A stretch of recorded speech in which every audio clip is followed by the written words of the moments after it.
भीतर से ऐसा विचार कर लें कि मुझे कुछ करना ही नहीं है, न स्वार्थ, न परमार्थ, न लौकिक, न पारलौकिक, कुछ भी नहीं करना है।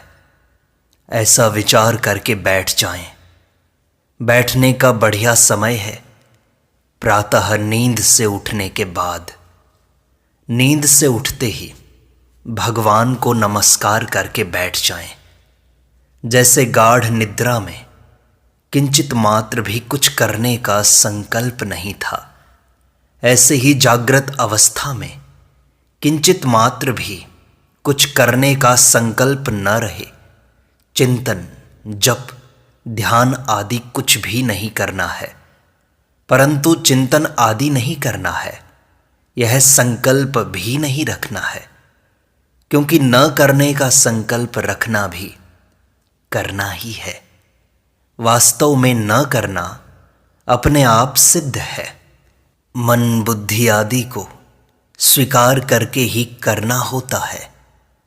अब किंचित मात्र भी कुछ नहीं करना है, ऐसा विचार करके चुप हो जाएं। यदि मन न माने तो सब जगह एक परमात्मा परिपूर्ण है, ऐसा मानकर चुप हो जाएं।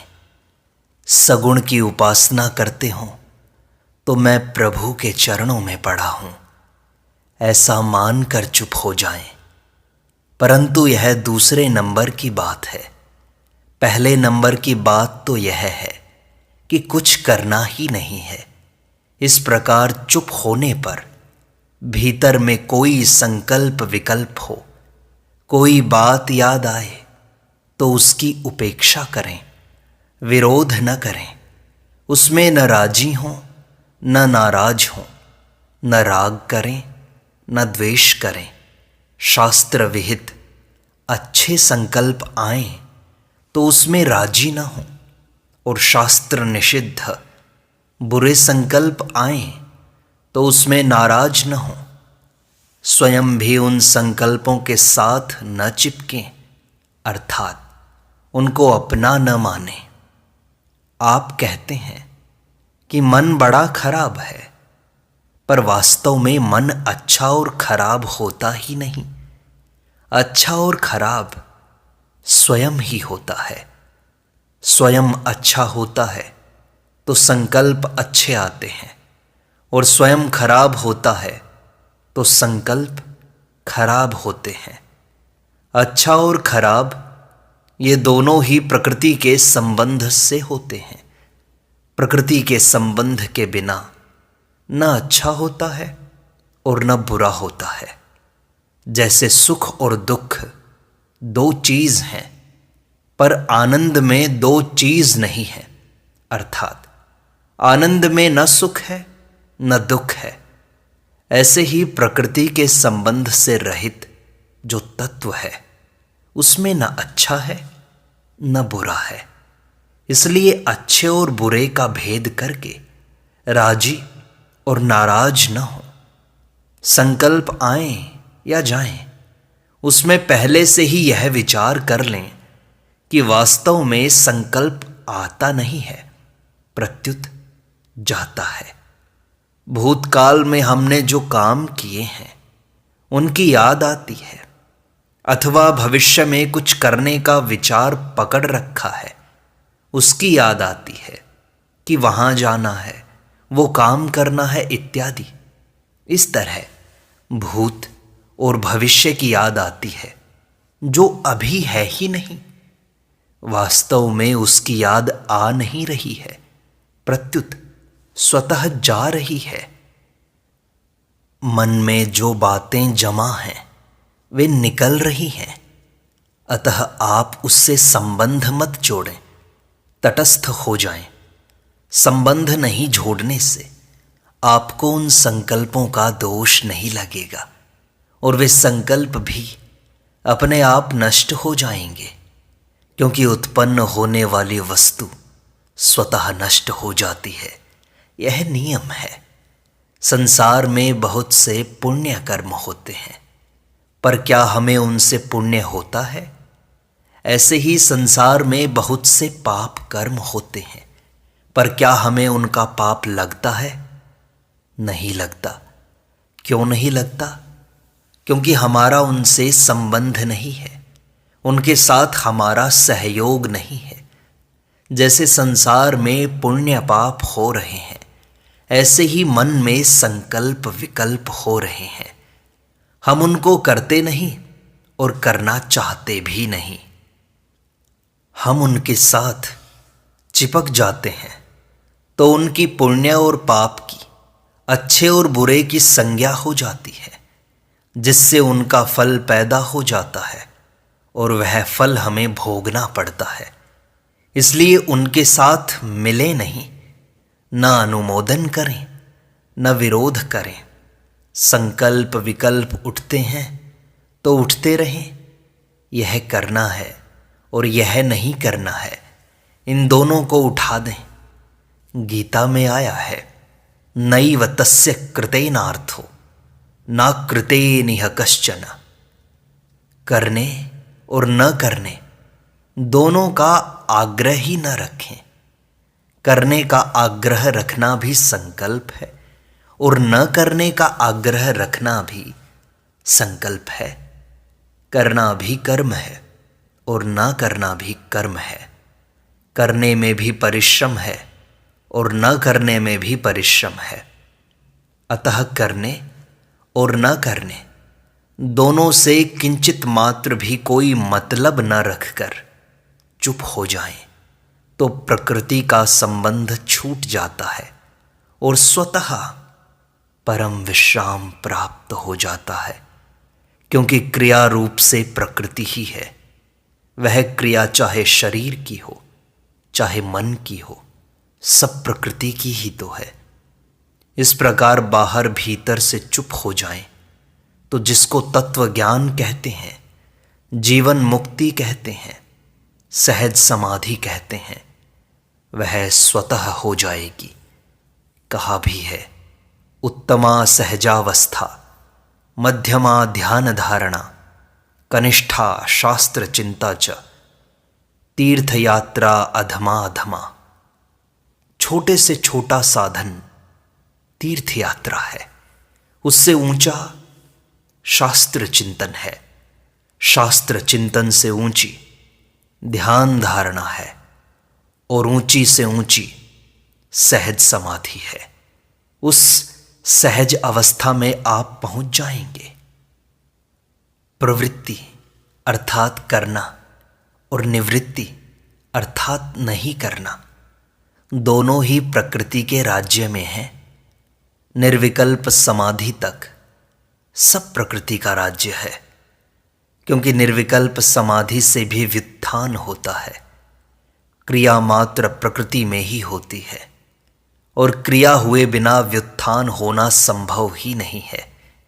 इसलिए चलने बोलने देखने सुनने आदि की तरह बैठना, खड़ा होना, मौन होना, सोना, मूर्छित होना और समाधिस्थ होना भी क्रिया है। तात्पर्य है कि जब तक प्रकृति का संबंध है तब तक समाधि भी कर्म ही है, जिसमें समाधि और व्युत्थान ये दो अवस्थाएं होती हैं। प्रकृति से संबंध विच्छेद होने पर कोई अवस्था नहीं होती, अपितु सहज समाधि अथवा सहज अवस्था होती है, जिससे कभी व्युत्थान नहीं होता। सहज अवस्था वास्तव में अवस्था नहीं है, अपितु अवस्था से अतीत है। अवस्थातीत कोई अवस्था नहीं होती। अवस्था भेद प्रकृति में है, स्वरूप में नहीं। इसलिए सहज अवस्था को सबसे उत्तम कहा गया है। सहजावस्था न जागृत है, न स्वप्न है, न सुषुप्ति है, न मूर्छा है, न समाधि है। सुषुप्ति और सहज अवस्था में फर्क यही है कि सुषुप्ति में तो बेहोशी रहती है, पर सहज अवस्था में बेहोशी नहीं होती, अपितु होश रहता है, जागृति रहती है, ज्ञान की एक दीप्ति रहती है। गीता में कहा है, आत्म संयम योगाग्नौ जुह्वति ज्ञान दीपिते। वास्तव में चुप होना नहीं है, अपितु चुप तो स्वाभाविक है। जिनके वेदांत के संस्कार हैं वे समझ जाएंगे कि आत्मा न करता है न भोगता है, अतः सहज अवस्था स्वाभाविक है। चुप होते समय अगर नींद आने लगे तो जब कीर्तन करना शुरू कर दो, खड़े हो जाओ, परंतु जब तक नींद ना आए तब तक कुछ नहीं करना है, इसी में चुप रहो। 1-2 सेकंड भी अगर इस प्रकार चुप हो जाओ तो बड़ा लाभ है। अगर आधा मिनट चुप हो जाओ तो बड़ी शक्ति पैदा होती है। चुप रहने में जो शक्ति पैदा होती है वह शक्ति करने में कभी भी पैदा नहीं होती, अपितु करने में तो शक्ति खर्च होती है। हम काम करते करते थक जाते हैं तो फिर सो जाते हैं। गहरी नींद में सब थकावट दूर हो जाती है और मन में, इंद्रियों में, शरीर में ताजगी आ जाती है, करने की शक्ति आ जाती है।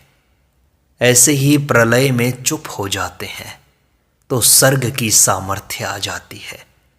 महाप्रलय में चुप हो जाते हैं तो महासर्ग की सामर्थ्य आ जाती है। इस प्रकार जितनी भी सामर्थ्य है वह सब की सब न करने से आती है। न करना ही परमात्मा का स्वरूप है जो नित्य प्राप्त है। कहा भी तो है, दौड़ सके तो दौड़ ले, जब लगी तेरी दौड़, दौड़ थक्या धोखा मिटा, वस्तु ठोड़ की ठोड़। न करने का जो महात्म्य है वह करने का है ही नहीं, कभी हुआ ही नहीं, होगा भी नहीं और हो सकता भी नहीं। न करने में जो सामर्थ्य है वह करने में है ही नहीं, कारण कि करने का आरंभ और अंत होता है, अतः करना अनित्य है। परंतु न करने का आरंभ और अंत नहीं होता, अतः न करना नित्य है। कुछ दिन विचार किए बिना यह चुप होने की अटकल आती नहीं। आप कुछ दिन विचार करेंगे तब समझ में आएगी। अभी समझ में ना आने पर भी ऐसी सहज अवस्था होती है, ऐसा मान लो। इस सहज अवस्था का वर्णन शास्त्रों में और संतों की वाणी में भी बहुत कम आता है। राजस्थान में श्री हरिराम दास जी महाराज हुए, उनकी वाणी में आता है, सहजा मार्ग सहज का, सहज किया विश्राम, हरिया जीव रसीव का, एक नाम अरुठाम, सहज तन मन सहज पूजा, सहज सा देव नहीं और दूजा। उन्होंने अपना परिचय भी इस प्रकार दिया है, हरिया जयमल दास गुरु, राम निरंजन देव, काया देवल देहरो, सहज हमारे सेव। श्री जयमल दास जी हमारे गुरु हैं जो प्रकृति से अत्यंत अतीत हैं। वे राम हमारे देव हैं, यह शरीर हमारा देवस्थान है और सहज हमारी सेवा है। कबीरदास जी की वाणी में आता है, साधो सहज समाधि भली, गुरु प्रताप जा दिन तय उपजी, दिन दिन अधिक चली, जह जह डोलो सोई परिक्रमा, जो कुछ करो सो सेवा, जब सोवो तब करो दंडवत, पूजो न और न देवा, कहो सो नाम सुनु सो सिमरन, खाओ पियो सो पूजा, गिरह उजाड़ एक समलेखो, भाव न राखो दूजा, आँख न मूंदो कान न रूंधो, तनिक कष्ट नहीं धारो, खुले नयन पहचानो हंसी हंसी, सुंदर रूप निहारो, सबद निरंतर से मन लागा, मलिन वासना त्यागी, उठत बैठत कभू न छूटे, ऐसी तारी लागी, कह कबीर यह उन्मनी रहनी, सो परगट करी भाई, दुख सुख से कोई परे परम पद, ते ही पद रहा समाई। ऐसी सहज अवस्था की प्राप्ति का उपाय है बाहर भीतर से चुप हो जाना, अर्थात कुछ न करना। कुछ न करने से सब कुछ हो जाता है। हमें करना कुछ है ही नहीं, न पहले करना था, न अब करना है, न बाद में करना है। भगवान का भी चिंतन नहीं करना। भगवान के चरणों में गिर जाना है, पर चरणों का चिंतन नहीं करना है। न संसार का चिंतन करना है, न भगवान का। मन का निरीक्षण भी नहीं करना है। मन का निरीक्षण तभी करेंगे जब मन के साथ अपना संबंध मानेंगे, जबकि मन के साथ हमारा संबंध है ही नहीं। अतः मन की तरफ देखना ही नहीं है। यह कोई मामूली चीज नहीं है, बड़ी ऊंची चीज है। यह सब साधनों का अंतिम साधन है। कुछ न करने में सब साधन एक हो जाते हैं। जैसे अरबों रुपयों का एक पैसा भी अंश है, ऐसे ही जिसको परमात्म तत्व की प्राप्ति, जीवन मुक्ति, सहज समाधि कहते हैं, उसका अंश है यह चुप साधन। इसको संतों ने मोक्ष सत्संग और अचिंत्य का ध्यान भी कहा है। ऐसा है चुप साधन।